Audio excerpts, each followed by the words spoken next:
This is can open source, open minds, lessons learned making games about diversity for the Includo project. My name's Jesse. And before I begin, I'd like to apologize. This is not a tech talk, so if you're expecting a tech talk, thank you. So there's some supporters too. Anyway, but I am going to tell you about stuff that I find really fascinating. Stuff that I've been learning when I've been making games about diversity, and I hope that you find it interesting too. Okay, so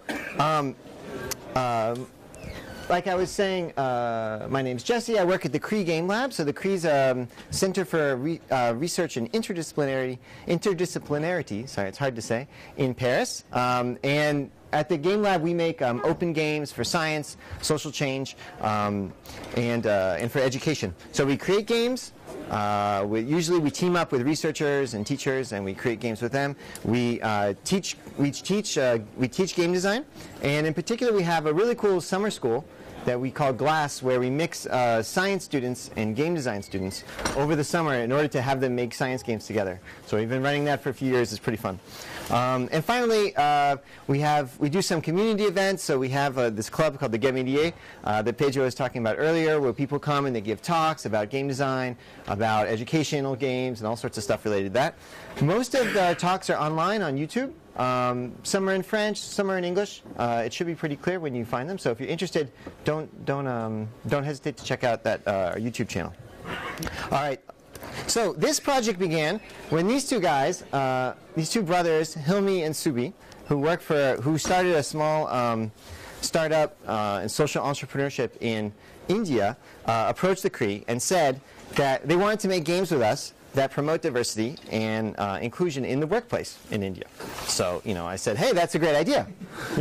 I don't know anything about diversity or inclusion, and I've never been to India. But, let's do it, right? How hard could it possibly be? And so it turns out that diversity is very dangerous, okay? And this is true. Studies showed that it can cause discomfort, create rougher interactions, create a lack of trust, greater perceived interpersonal conflict, lower communication, have less cohesion in a group, and more concern about being disrespected. So why are we trying to do games about diversity again? What's the point? Well, it turns out that diversity is also very advantageous for organizations. Obviously, it also is advantageous for a society as a whole, but I won't even argue that point. Just for organizations to be diverse actually brings them a great advantage. And there's all sorts of studies that have shown this. It's really interesting. There's stuff that diversity brings. So the most obvious thing is that, okay, you're a diverse group. You have people of different viewpoints that come, right? That makes sense. But what's really interesting is that the dynamics of the group changes when you have people from different backgrounds. So people actually share information better than they would. Perhaps because if you're with someone who you think is very similar to you, you might not think that you really have to talk about something because it's obvious they already know it, right? But if you don't trust that they really know what you're talking about, then you're going to put it out. And if you think that somebody has a different viewpoint than you actually do a better job arguing your viewpoint, which means you do more research, you back up your thinking, you think about what you're going to say before you say it. Whereas if you're with people who you generally all agree, you don't do that. You just get lazy and you just say what you want to say, And on the flip side of that too, people with differing opinions or dissenting opinions are actually more likely to bring them up in a group that's diverse. So once again, if you're in a group that with everyone else that's pretty much like you, you generally try to stick with that like you part, and you won't bring up the, oh, this might not work, kind of viewpoint, which can be very important. All right. It is shown in the corporate world to lead for better performance. Companies make more money when they have, in particular, this has been studied with having females on corporate boards, for example. And in the scientific world, it turns out that scientific papers written by groups of authors that are diverse are cited more and have higher impact factors, which is another kind of cool element. And there's a third reason I think that probably big companies have started to care about this, which is to avoid really bad PR.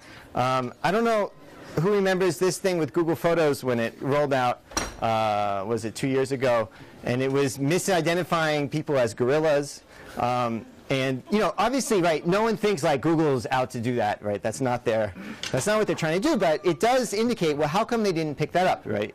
And we don't really know, but we can suspect that the reason they didn't notice it before it rolled out is maybe the people testing and doing the QA were not of that background, didn't have that skin color, weren't from that part of the world. And maybe there's a reason that they also to have diversity. Okay, so so diversity is so good. Let's do it. What's the problem, right? And in fact, I think most people would agree with that point. Most people would agree with that point. In the current political climate, maybe not everyone would agree with that point. But I think a lot of people would think, well, we've moved on, right? Like, we know diversity is good. We know people are different than us. It doesn't mean that they're inferior. So, okay, that's good. The problem is that that's not actually, even if we think that way, that's not the way we're really thinking. Because it turns out that, as the quote goes, we are not feeling beings who think, we are feeling beings who think, not thinking beings who feel. Which means primarily we are driven by emotions, and our thinking can be all kind of wacky afterwards.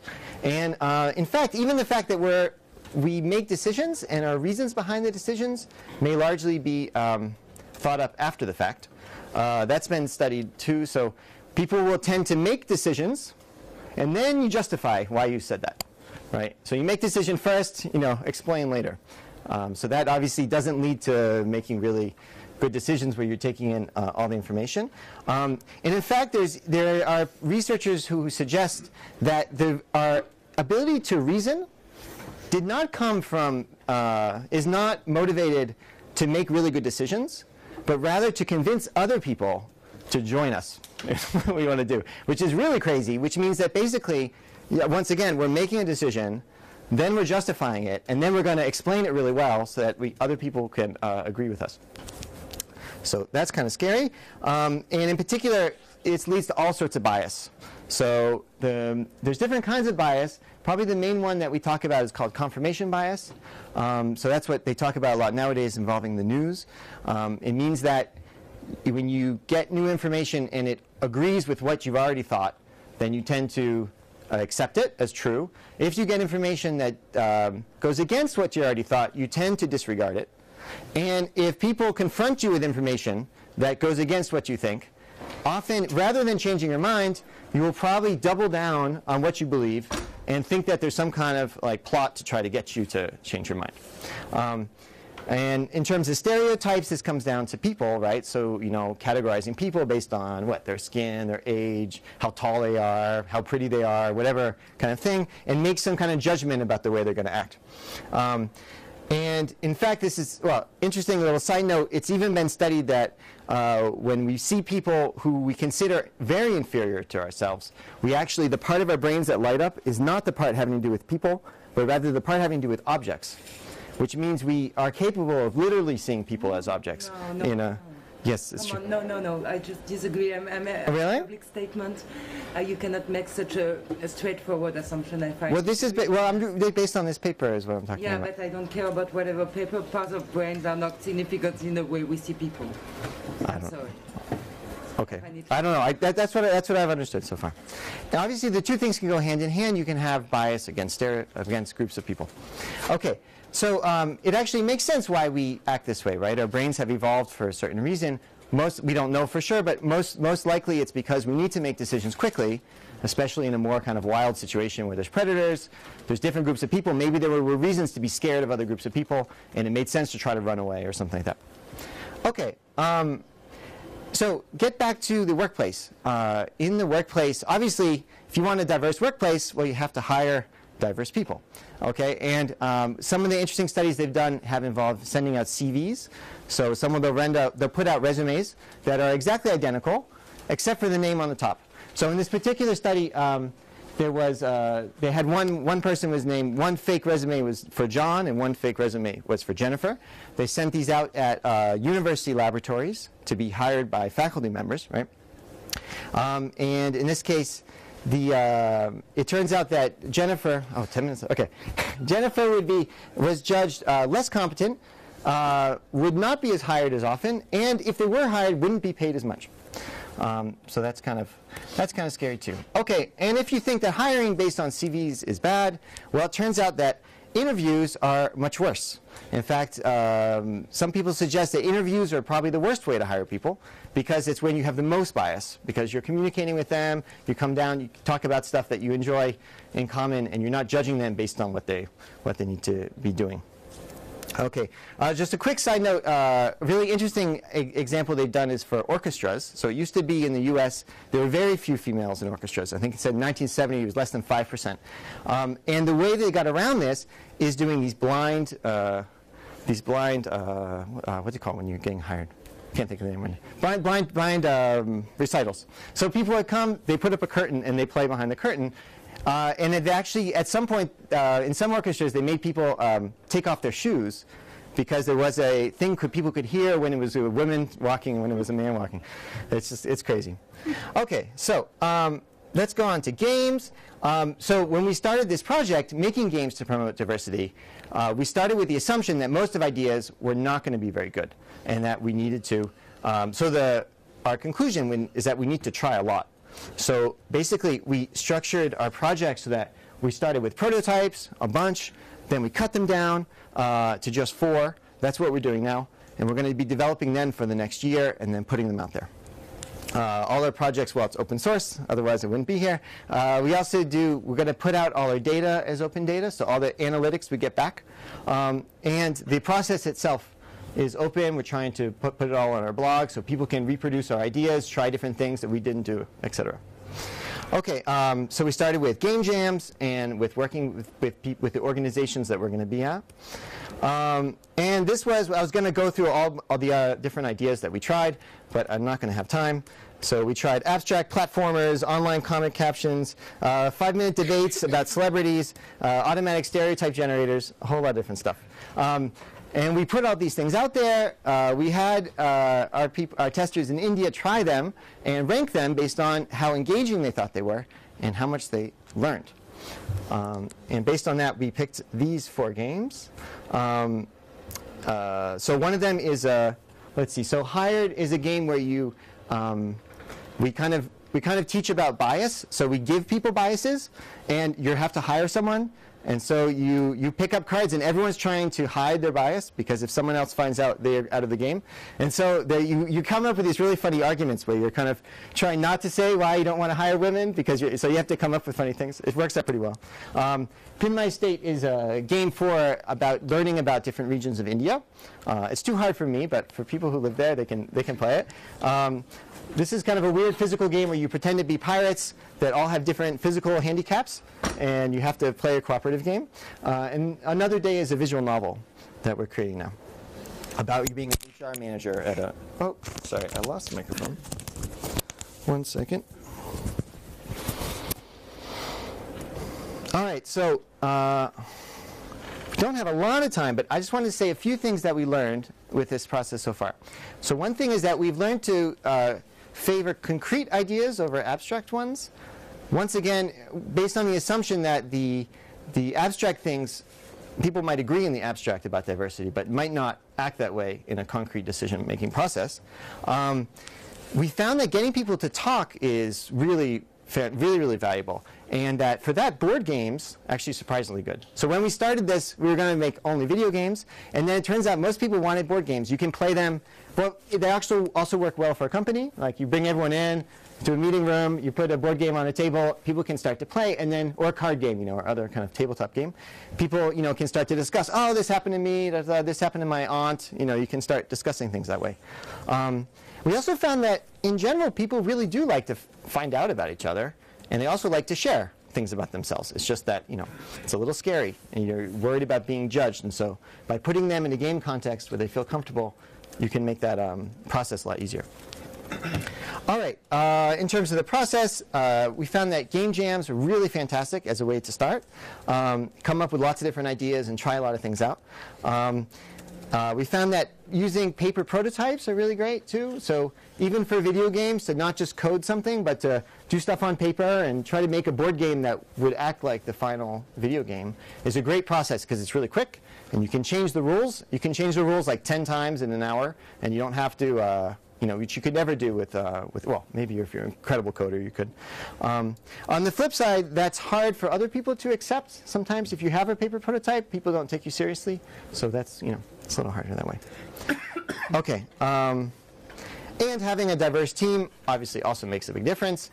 This seems very obvious, but actually when we were starting the project, we were mostly guys. And none of us were from India. So we thought, oh, it's so cool. We're going to work with the Indian partner. It won't be a problem. They'll teach us stuff. But there's stuff that's hard to learn all on your own. And so as we started hiring more people who were Indian, who were women, it made things a lot easier.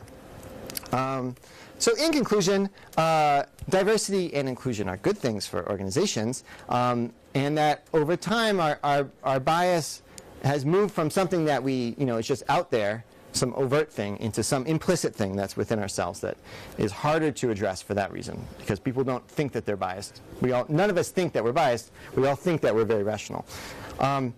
Games have been shown to help people tackle difficult subjects. And we found that icebreaker and tabletop games are really great for getting people to start to discuss. And finally, with prototyping is a great way to start any process like that. So to get back to the original question about can games really improve diversity and inclusion in the workplace, my answer is you have to wait, and hopefully I'll tell you next year. Okay, thank you very much.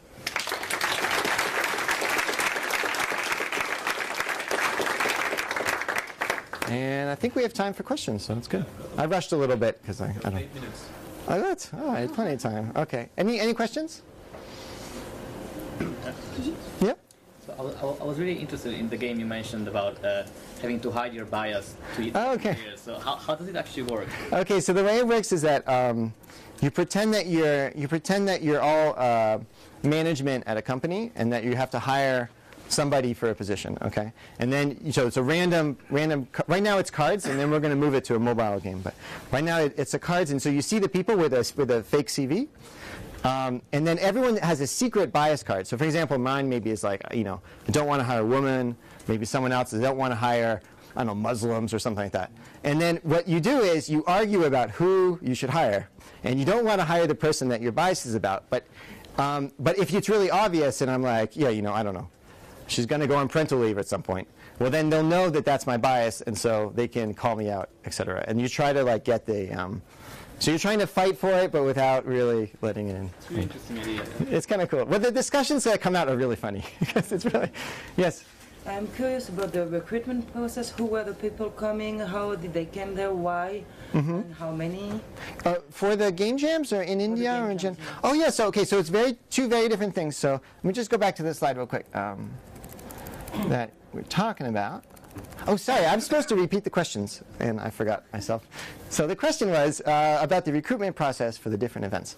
So when we were in India, we basically did board game making events with the different groups that ZMQ, who is our Indian partner, is in touch with. So there's companies, there's nonprofit organizations, and there's also government parts of the government. So these are basically contacts of theirs that were interested in promoting diversity in their workplace.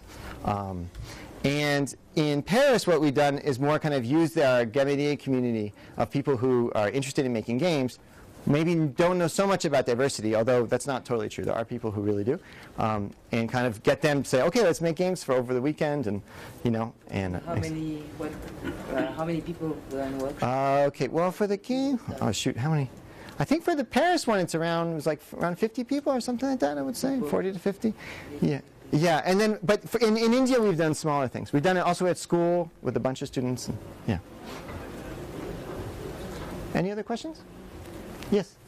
How do you measure the impact of the? Okay. So the question is, how do you measure the impact? So that's really hard. It's really hard because there's a few different things. You could try to measure the impact of the game in terms of what people learned. And that is difficult in itself. You have to have a lot of very specialized standard questionnaires. And the other attempt is to try to see what the organizations actually do in real life. So that's what ZMQ is planning on doing. So there basically is the idea to see if the management makes any changes in their procedures. So, because I didn't talk about that, but there's a lot of things that organizations can do to try to promote diversity in the workplace. It's not just like talk about how good diversity it is. There's like very concrete things, like that you can do. So you can make the hiring process more open. You can make people have to write down everything they want about a candidate before looking at the CVs, and that way you can argue it. Actually, if you're interested in that, there's a really fantastic talk by an HR researcher at Google called something bias, diversity at Google or something like that. And it's really fantastic. And he goes through all these different hiring practices that they've done at Google to make it better. So for example, on the interview thing, they basically are trying to get rid of a typical interview where you would just kind of talk to the person and ask them questions. And they've replaced it with like a script. So like, this is the first question. And then the answers are this, this, or this. And these ones are good and these ones are bad. Now, next question, and the answers are this, this, and this. It's kind of strange because it feels very robotic. It's like, well, we're replacing people with, an algorithm. But at the same time, it does get rid of the bias, right? Because something is standardized, and it's not about that. Yes, maybe I'll go to him first since you've already asked a question, if that's okay. Except maybe the questions and answers are biased because they're written by people. Yes, that's possible. That is possible. Sorry, you had another question. Okay, sorry. Sorry, not describe again a particular game because I want to know what's the part of cooperation and competition in your game, because competition, I think, is over in our society. It means us to collective destruction. Another example of a competitive game by excellence is Monopoly, and there are now more and more cooperation games made by NGO, and so some peace movement and so on. What's your? All right. So okay. Yeah. So the question was about competitive versus cooperative games. Yes. So in this. Okay, so just a quick thing about competition and cooperation.